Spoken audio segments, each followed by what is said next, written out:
2 crores in the period of 2014 to 19 compared to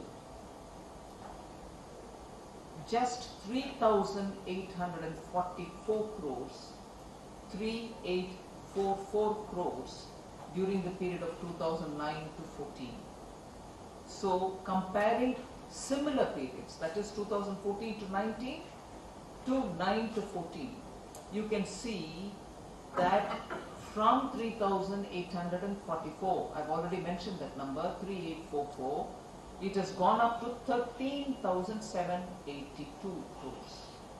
Now that is what is due, collected, total tax collected, and amounts to be devolved per a formula given by the Finance Commission to each state. That's gone up. Now grants and aid which come from the center has also gone up. Grants and aid for the same period I'm talking about, 2014-19 compared with 2009-14. Between 14-19 it has reached 29,483 crores, 29,483 crores. Whereas it was between 2009 and 14, it was 20,812 crores. You can see a clear increase of more than 9,000 crores. 20,812 crores. So these are some of the points which I want to highlight. Now for this year, this 22 to 23, the year in which we are, the total Finance Commission based grants, which is what I read to you earlier, grants and aid, grants from the center to Nagaland for this year 22 to 23 will be 4,773 crores. That's the budgetary allocation I'm talking about.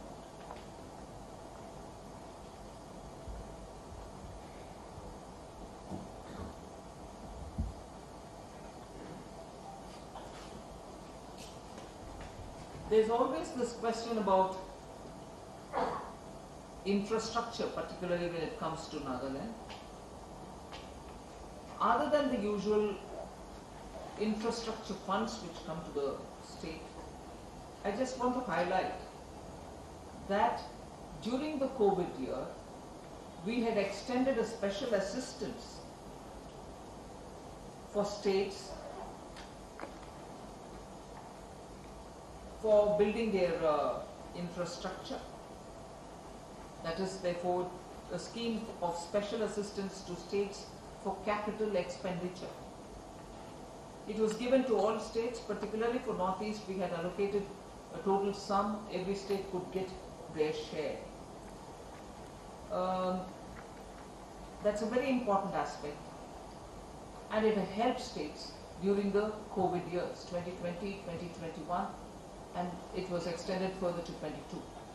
Now 23, we have come up with a total of 1 lakh crore for all states, from which again Nagaland can benefit, and that will be an interest-free 50-year village, so they can use it for any one major project that they want, or 1 or 2 projects. But I'll highlight a special program which was designed for the Northeast called the PM Divine, which is called PMDEVINA, which is development of infrastructure in the Northeast. DEV for development, I for infrastructure, NE for the Northeast. So PM Divine, we made a total allocation initially of 1,500 crores for the entire Northeast. States could bid proposals. They can be greenfield, they can be brownfield. And in that, without going further into the details, I would specifically state that the state of Nagaland may submit capital expenditure project proposals in any sector up to an amount of 1,600 crores to meet any developmental infrastructure requirement. The big component of it, about 20% of the component, which will be tied to some bonds. This amount can be untied. You can take it as it is. The 20% is tied only because we want to make sure, together with these kind of monies which you're receiving, you're also bringing in those reforms which otherwise you find it difficult. So one or two steps have been given which I'm sure the state government will consider in the interest of better governance and take it up from there. My opening statements, I just wanted to highlight these particular things. I also will finally, I'll conclude by saying this and leave it open for the House to ask questions. Smart City Mission, 17 out of the 35 projects of Kohima Smart City are completed. The central government has also released a total of 245 crores for Kohima City alone, that Smart City project, out of which 195.99 crores have been utilized as of 8 July 2022. So I just want to highlight that. I mentioned yesterday various benefits which have been released, but one thing I'd like to add, PM Kisan, which the PM releases on a regular basis, money is released for farmers. 2,13,603 beneficiaries of Kisan, the PM Kisan in the state of Nagaland. Regular release of funds reached 2,13,603 farmers, beneficiary farmers in the state of Nagaland. Similarly, Jan Arogya Yojana, which is the PM Jan Arogya Yojana, in which up to 5 lakhs a family can benefit. In that also, 81 empaneled hospitals are there in Nagaland, and 2.54 lakh e-health cards have been already issued. E-health cards are very, very important because the patient can go to the hospital and ask for treatment without showing any more papers or pay cash. So that e-card does it all for you, and that has been issued to 2.54 lakh beneficiaries. And this is what PM Jan Arogya Yojana. Ujjwala Yojana, I think the data is already available with you, I'll just highlight.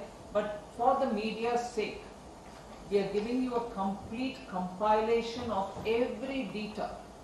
Even if you've written it down or if you've not, you will get a copy of this running to some several pages. It goes into greater detail of every scheme, of every tax being devolved, every program that is getting covered. So I won't spend more time into the details, but you're welcome. I'm sure my people will distribute that as soon as the press conference is over.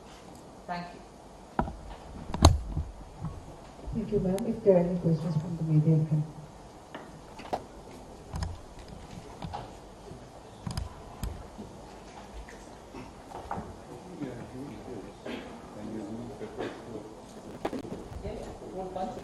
This paper will be submitted. So thank you very much. Getting late for our program. 2 more programs to fly. So you take any question? You have something? Yes, yes, ma'am. Thank you, ma'am, for a gracious presence in the 3 days to Nagaland. In the 3 days, you have met. Oh, my name is Moa Jamir from the Moa.